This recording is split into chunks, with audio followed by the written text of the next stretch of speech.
In 1942, the United States was still trying to grasp the scale of what had happened. The attack on Pearl Harbor was not only a military defeat, but a profound psychological shock. The most powerful nation in the world had been struck without warning, and for the first time in generations, the sense of invulnerability had vanished. Across the Pacific, the vast ocean concealed a growing fear that Japan might actually win the war in this region.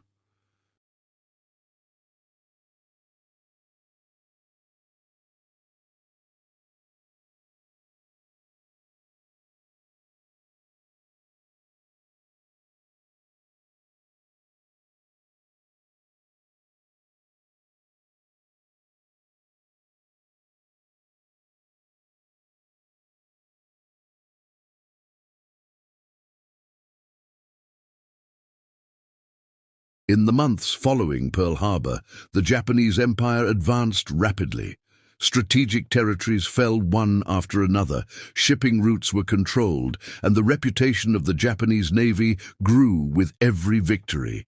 Each success weakened American confidence and reinforced the belief that the United States was fighting from behind. To many observers at the time, the collapse of American power in the Pacific seemed only a matter of time. Japanese leaders believed the final step toward dominance was the complete destruction of what remained of the U.S. Navy. Their chosen target was Midway Island, a small and remote outpost in the middle of the Pacific, but one of immense strategic value.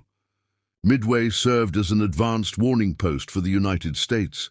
If it fell, the path would be open for further attacks, and American defenses would be pushed even farther back.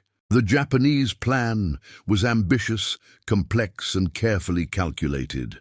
A powerful fleet of aircraft carriers, escort ships, and submarines was assembled. The objective was to lure the remaining American carriers into a deadly trap. Confidence was high. Japanese pilots were highly trained, their aircraft were modern, and their commanders believed experience and momentum were on their side. There was little doubt in their minds that the operation would succeed. What the Japanese did not realize was that a silent battle was already being fought far from the ocean. In secure rooms, American codebreakers worked relentlessly, studying intercepted communications line by line. These men and women did not carry weapons, but their work would prove just as decisive. Gradually, they managed to break key elements of Japanese naval codes. Piece by piece, the enemy's plan was revealed. American intelligence discovered that Midway was the target when the attack would occur, and how large the Japanese force would be. This information changed everything.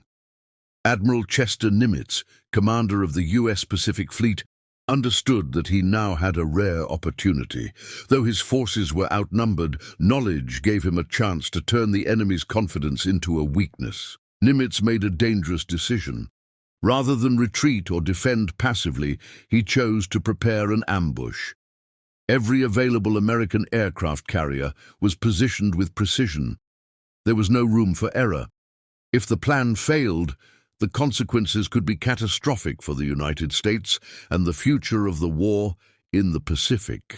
In the early hours of June 4, 1942, the operation began. Japanese aircraft took off toward Midway under the cover of dawn. Bombs fell on the island, destroying facilities and filling the air with smoke and fire. From the Japanese perspective, the attack was proceeding exactly as planned. This was merely the first phase of a victory they believed was inevitable. Meanwhile, American forces moved quietly into position. The first U.S. attacks were chaotic and costly. Many American pilots were lost, and for a brief moment it seemed the American strategy was collapsing.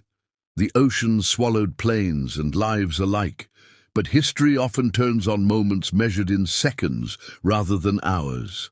As Japanese aircraft returned to their carriers to refuel and rearm, the decks were crowded with fuel hoses, bombs, and parked aircraft. At that precise moment, American dive bombers suddenly emerged from the clouds. The attack was swift, unexpected, and devastating. Explosions tore through the Japanese carriers. Fires spread rapidly across the decks, igniting fuel and ammunition.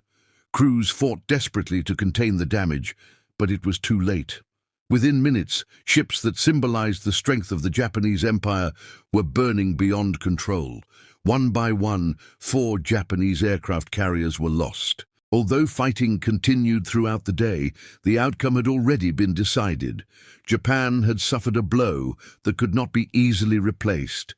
Ships could be rebuilt, but experienced pilots and trained crews were far harder to replace. On the American side, losses were painful but strategically acceptable. When the battle finally ended, the true significance of Midway began to emerge. This was not simply a tactical victory, it was a turning point. For the first time in the Pacific War, Japan was forced onto the defensive, while the United States seized the initiative. In the months that followed, the shift became increasingly clear. Japanese naval operations grew more cautious, while American forces began a steady advance across the Pacific. The myth of Japanese invincibility had been shattered.